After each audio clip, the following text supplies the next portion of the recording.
Class లో December prelims mains కొత్త class start అవుతుంది. ఈ నెంబర్ కి కాల్ చేసి రిజిస్టర్ అవ్వండి. లిమిటెడ్ సీట్సే ఉన్నాయి. ఏపీలో పార్సిల్లో డెడ్ బాడీ సంచలనంగా మారింది. 2 రోజులు కావస్తున్నా ఈ మిస్టరీ ఇంకా వీడనే లేదు. మహిళ ఇంటికి డెడ్ బాడీ ఎవరు పంపారు? ఆ డెడ్ బాడీ ఎవరిది? పోలీసుల ఎంట్రీతో ఆ మహిళ చెల్లెలు భర్త ఎందుకు కనిపించకుండా పోయాడు? ఏ వ్యవహారంలో మహిళ భర్త ప్రమేయం ఎంత అనేవి ఇప్పుడు ఉత్కంఠ రేపుతున్నాయి. పోలీసులు ఈ ప్రశ్నలకు సమాధానం వెతికే పనిలో ఉన్నారు. అయితే అసలు సూత్రధారి మహిళ మరెవరైనానా అనే అనుమానం వ్యక్తమవుతోంది. అసలు డెడ్ బాడీ వచ్చిన క్షణం నుంచి ఏం జరిగింది? పశ్చిమ గోదావరి జిల్లా ఉండి మండలంలోని ఎండగండి గ్రామానికి చెందిన ధనూరి రంగరాజు అనే వ్యక్తికి 2 కుమార్తెలు. పెద్ద కుమార్తె తులసి, రెండో కూతురు రేవతి. పెద్ద కుమార్తె తులసిని నిడదవోలుకు చెందిన సాగి శ్రీనివాసరాజు అనే వ్యక్తికిచ్చి పెళ్లి చేశాడు. 20 ఏళ్ల కిందట పెళ్లి జరగ 10 ఏళ్ల క్రితం సాగి శ్రీనివాసరావు ఇంట్లో నుంచి వెళ్లిపోయాడు. అప్పులు తీర్చలేక ఇల్లు విడిచి వెళ్లిపోయారు. దీంతో కుమార్తెతో కలిసి తులసి పుట్టింటికొచ్చేసింది. భీమవరంలో ఓ దుకాణంలో పనిచేస్తూ జీవనం సాగిస్తోంది. ఆమెకి ఇటీవల ప్రభుత్వం నుంచి ఇంటి స్థలం మంజూరైంది. అయితే ఇల్లు కట్టుకోవడానికి ఆర్థిక స్తోమత సరిపోకపోవడంతో సాయం కోసం ఓ సేవా సంస్థను ఆశ్రయించింది.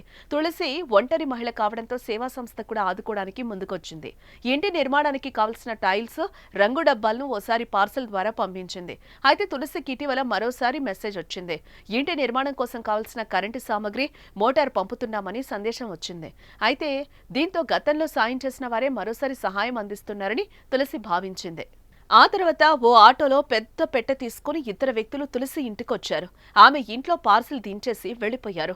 కాసేపటికి చెక్కపెట్టె నుంచి దుర్వాసన వస్తూ ఉండడంతో దాన్ని తెరిచి చూసింది. కుళ్లిన స్థితిలో ఉన్న పురుషుడి మృతదేహాన్ని చూసి కంగారు పడింది. ఆ పార్సిల్లో డెడ్ బాడీతో పాటు ఓ లేఖ కనిపించింది. అందులో తాను గతంలో ఇచ్చిన 3 లక్షల రూపాయల బాకీని వడ్డీతో చెల్లించాలని, బాకీ వడ్డీతో 1,30,00,000 అయ్యింది, అది ఇవ్వకపోతే ఇబ్బందులు పడతారంటూ ఆ లెటర్లో రాసింది. దీంతో ఆమె వెంటనే పోలీసులకు సమాచారం ఇచ్చింది.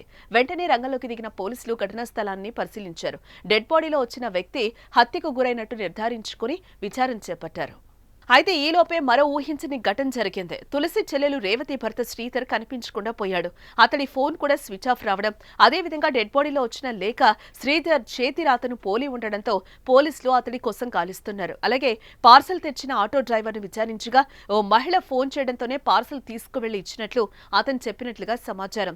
సాగపాడు సమీపం నుంచి ఓ మహిళ ఫోన్ చేసి కిరాయికి రమ్మంటే వెళ్లానని, 500 రూపాయలు ఇచ్చి చెక్కపెట్టెను డెలివరీ చేయమంటే చేశానని, అంతకుమించి తనకేం తెలియదని డ్రైవర్ చెప్పినట్లుగా తెలుస్తోంది.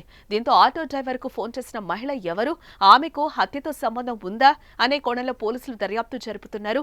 తులసికి వచ్చిన కాల్స్ వివరాలు, గ్రామంలో సీసీటీవీ ఫుటేజ్ పరిశీలిస్తున్నారు. తులసి భర్తకు అప్పు ఇచ్చిన వారెవరు అనేది ఆరా తీస్తున్నారు. ఏదేమైనా parcel dead body case mystery ఏంటన్నది ఉత్కంఠ రేపుతోంది.